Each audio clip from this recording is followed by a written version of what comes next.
Shalom, shalom to the 12 tribes of Israel. It's been scattered abroad. I am your brother Zakar Ban Yahawada, coming through with just a random freestyle. Few precepts, won't be too long. Giving all praise, honor, and glory to the Most High God, Yahweh, and His only begotten Son, Yahweh Shai, who the world ignorantly calls Jesus Christ.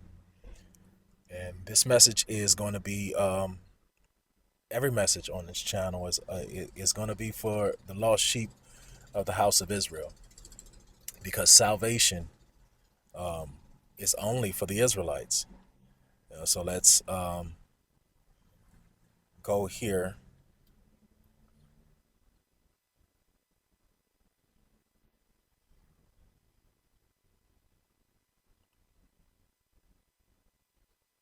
Emer.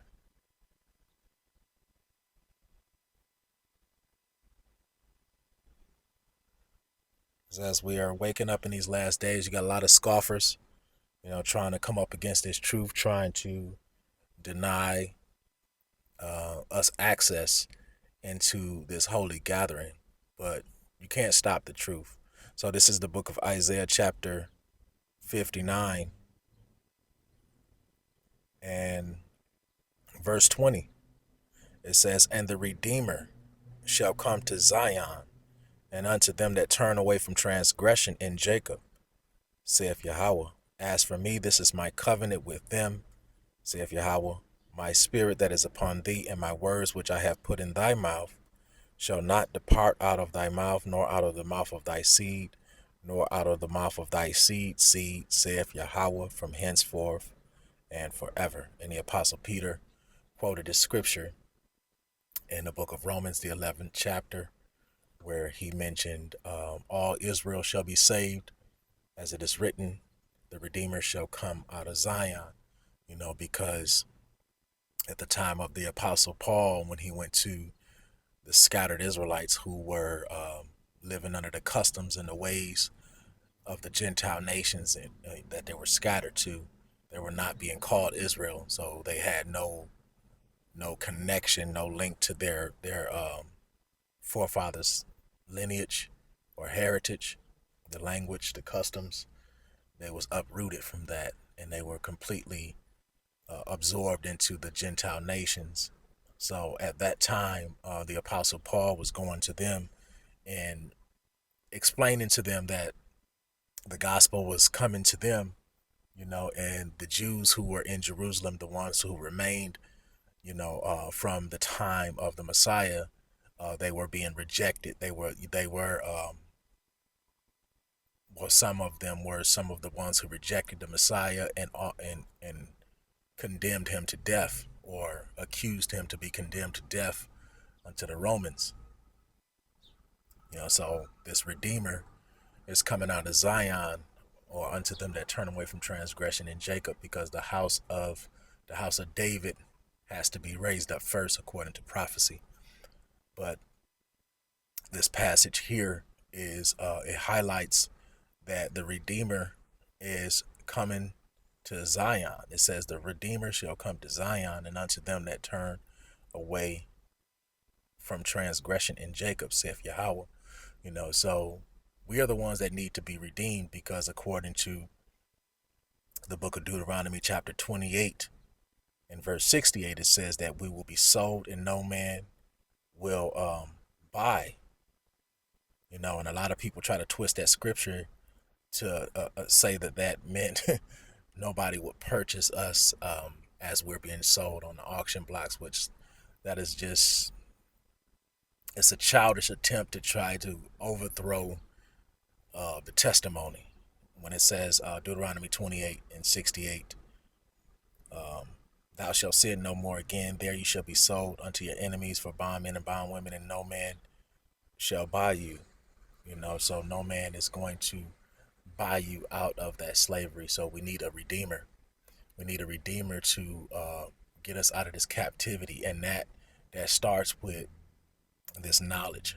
So actually, what turns our captivity. And this is what our great King Yahweh Shai has come to do. So he's given us that light, or given us understanding, Let's go here to the book of Isaiah,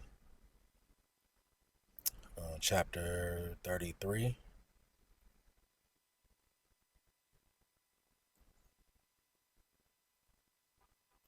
and verse 6.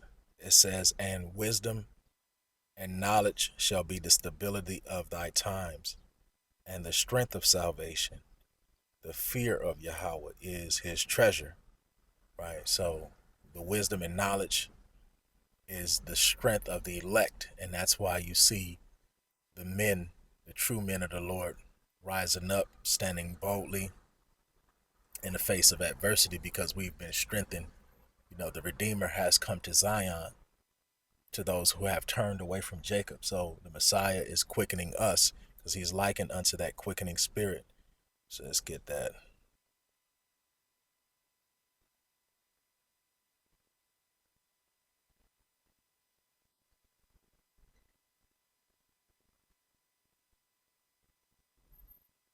1 Corinthians 15 and verse 45. "And so it is written, the first man, Adam, was made a living soul, and the last Adam was made a quickening spirit. Howbeit, that was not first which is spiritual, but that which is natural, but afterward that which is spiritual. For the first man is of the earth, earthy, and the second man is the Lord from heaven. As is the earth earthy, such are they also that are earthy. And as is the heavenly, such are they also that are heavenly." Right? So we will be made and fashioned and formed in the image of the only begotten Son. And this is something that many people don't understand, so they don't understand. They don't understand what they're seeing. A lot of people are speaking evil about the black Hebrew Israelites, and it's all glorious. It's praises to the Most High. Do I agree with every Israelite out there? No. But I'm going to side with the Israelites over the heathen, and the heathen is not just predicated upon skin color. The heathen is also the so-called black people who oppose this truth. They're heathen unto me. So you got a movement of this. It's a spirit that wants to reject the truth, and it's mainly coming from so-called black people. Why? Because they don't want to be held to a standard. We're telling them about laws, and order and structure. You can't commit adultery, you can't eat unclean things, you can't defile your body, you can't worship idols. So that's a terror unto the carnal people of our nation, man. They hate it. So they are going to be more of your enemy than your actual enemy is. So you're going to become their enemy because you tell them the truth.